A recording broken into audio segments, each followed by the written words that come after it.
Guys, welcome to Anoop Dubey sir classes विज्ञान में आपका हार्दिक स्वागत एवं अभिनंदन है। प्यारे बच्चों, आज हम आपको बता दें, आज दिवाली का दिन है। आप सभी को सबसे पहले हैप्पी दिवाली, और आप लोग भी लिखिएगा हैप्पी दिवाली। आपको बता दें प्यारे स्टूडेंट, जिन लोगों का HW अभी तक पूरा नहीं है वह HW अपना इससे पूरा कर लें। ठीक है, 12 पाठ आपको पढ़ाया गया लेकिन लिखाया नहीं गया है, तो इससे आप जो है HW में आपकी सहायता करेगी, तो आप इसको पूरा कर लीजिए। और जो नए हैं, नए स्टूडेंट हैं, अदर विद्यालय से हैं, वो लोग भी अपना जो है इससे HW पूरा कर सकते हैं और परीक्षा की तैयारी भी कर सकते हैं। अर्धवार्षिक परीक्षा और आपका सालाना परीक्षा है, दोनों में काम होने आने वाला है। ठीक है, जो भी क्वेश्चन आएंगे यहीं से आएंगे। चलिए हम क्वेश्चन को शुरू करते हैं। निम्नलिखित प्रश्नों में सही विकल्प छांटकर लिखिए। 4 ऑप्शन दिया गया, एक ऑप्शन सही है, उसको आपको अपने उसमें कॉपी में लिख लेना है। पहला पूछा, साइट्रस नींबू जाति फलों में प्रचुर मात्रा में क्या पाया जाता है? तो नींबू में जो है vitamin A, vitamin B, vitamin C, vitamin D. तो नींबू में विटामिन सी पाया जाता है, इसलिए यह सही है। दूसरा नंबर क्वेश्चन देखिएगा। पूछा गया है कि मलेरिया की दवा किस पौधे से प्राप्त होती है? मलेरिया की जो दवा बनाई जाती है, मच्छर के काटने से होता है मलेरिया। अब मलेरिया की दवा जो होती है, यह किस पौधे से मलेरिया की दवा किस पौधे से प्राप्त होती है? तो मलेरिया की दवा जो होती है सिनकोना से प्राप्त होती है। ठीक है, अगला क्वेश्चन है, रेशा प्रदान करने वाला पौधा नहीं है। तो निम्न में से आप ध्यान दिए, क्वेश्चन पूछा गया है कि रेशा प्रदान करने वाला पौधा नहीं है। तो रेशा प्रदान करने वाला पौधा कपास, जूट, नारियल। कपास से सूती वस्त्र बनाए जाते हैं, रेशा देता है जूट है, जूट से भी रस्सी बनाई जाती है, और नारियल से भी आपने देखा होगा कि रस्सी बनाई जाती है, इसलिए नींब ऑप्शन सही है, पहला ऑप्शन करेक्ट है। चलिए अगला क्वेश्चन देखते हैं। अगला क्वेश्चन हमारा पूछा गया है, घा कि सबसे अधिक प्रोटीन पाया जाता है। निम्न में से सबसे अधिक प्रोटीन किस में पाया जाता है? अनाजों में, दालों में, फलों में, सब्जियों में। तो सबसे अधिक प्रोटीन जो पाया जाता है वह दालों में पाया जाता है, इसलिए दूसरा ऑप्शन आपका सही है। चलिए दूसरा नंबर क्वेश्चन हमसे पूछा गया है कि रिक्त स्थानों की पूर्ति कीजिए। हमको रिक्त स्थान दिए गए हैं, रिक्त स्थान की पूर्ति करना है। ठीक है, देखिए पहला क्वेश्चन है, हरी सब्जियों में तथा प्राप्त होते हैं। तो क्या होते हैं? हरी सब्जियों में विटामिन तथा खनिज लवण प्राप्त होते हैं। तो पहले में विटामिन भरेंगे, दूसरे में खनिज लवण भरेंगे। खा नंबर हमसे क्वेश्चन पूछा गया कि मच्छरों से डेंगू, चिकनगुनिया तथा मलेरिया रोग फैलते हैं। ये आपका देखिए मच्छरों से आपको इसमें भरना है, डेंगू, चिकनगुनिया तथा फिर रोग फैलते हैं, तो इसमें भरेंगे मलेरिया। ठीक है, तो ये आपका भरा हुआ कंप्लीट जो काले से लिखा है यही आपको भरना है। देखिए मछली के यकृत से तेल निकाला जाता है, तो किस मछली के? तो शार्क मछली के यकृत से जो है तेल निकाला जाता है। गा ऑप्शन देखिएगा, मधुमक्खियों से शहद तथा मोम मिलता है। पूछा गया है कि मधुमक्खियों से क्या मिलता है? तो मक्खियों से शहद तथा मोम प्राप्त होता है, इसलिए पहले में शहद भरेंगे और दूसरे में मोम भरेंगे। चलिए अब हम अगला क्वेश्चन देखते हैं, तीसरा नंबर क्वेश्चन। तीसरा नंबर क्वेश्चन हमसे कहा गया है कि सही गलत का चिन्ह लगाना है। पहला क्वेश्चन है, निम्नलिखित कथनों में सही के सामने सही का तथा गलत के सामने गलत का चिन्ह लगाइए।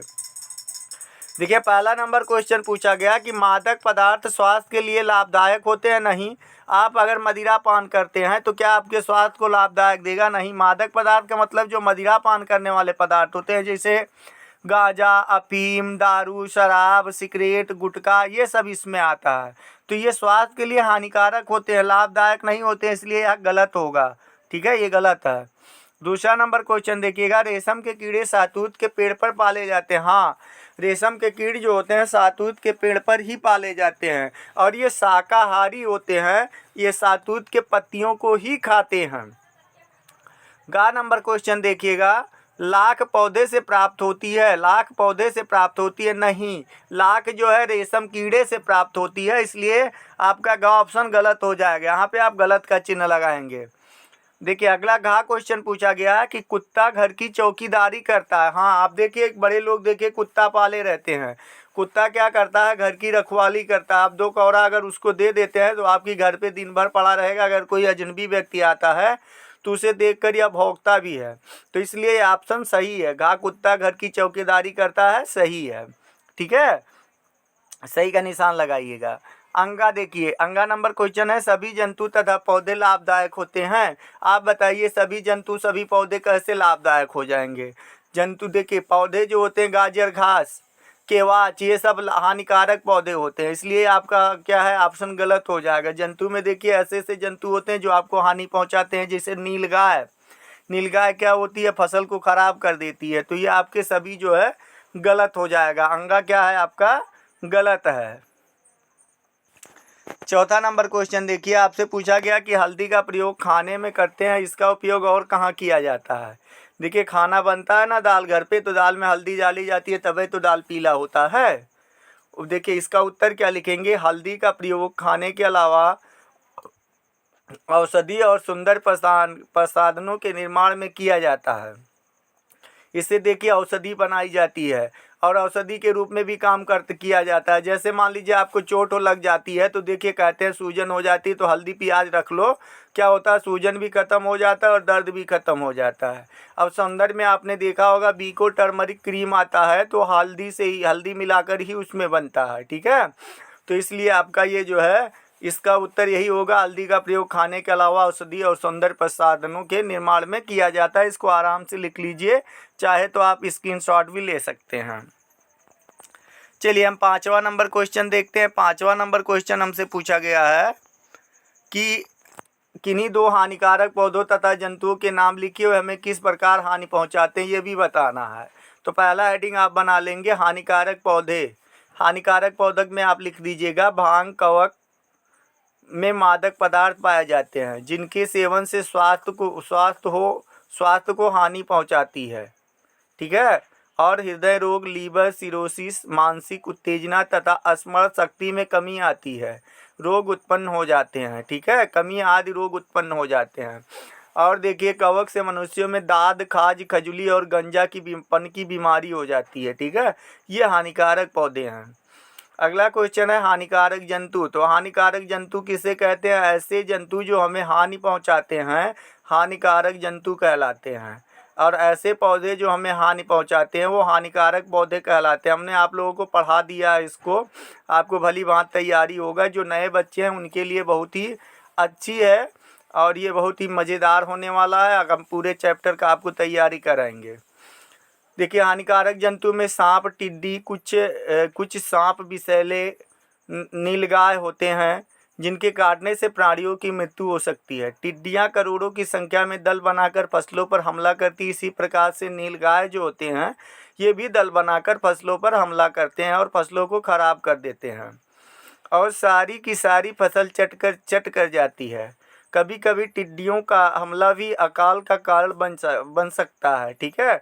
तो इसका उत्तर यही होगा। ये उत्तर आप स्क्रीनशॉट ले लीजिए या मैंने आपको सुना भी दिया है, इससे भी आप सुनकर लिख सकते हैं। चलिए छठवां नंबर क्वेश्चन देखिएगा। पूछा गया है कि नीम अत्यधिक लाभदायक वृक्ष है, इसके विभिन्न भागों के क्या उपयोग हैं लिखिए।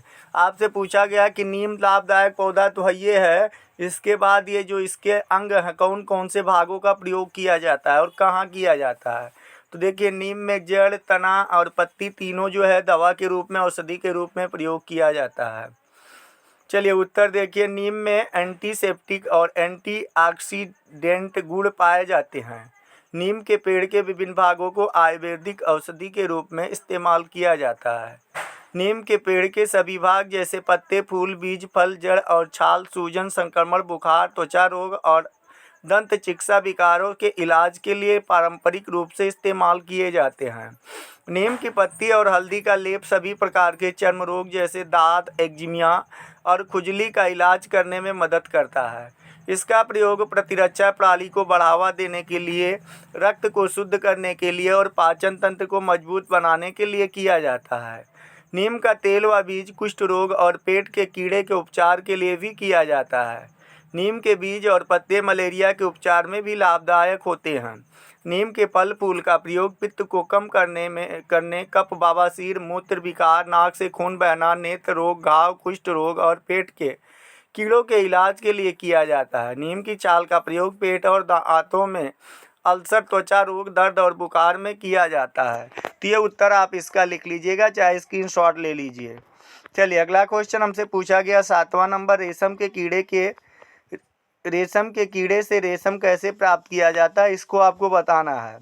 उत्तर देखिएगा, रेशम के कीटों में एक विशेष ग्रंथि होती है जिसे रेशम ग्रंथि कहते हैं।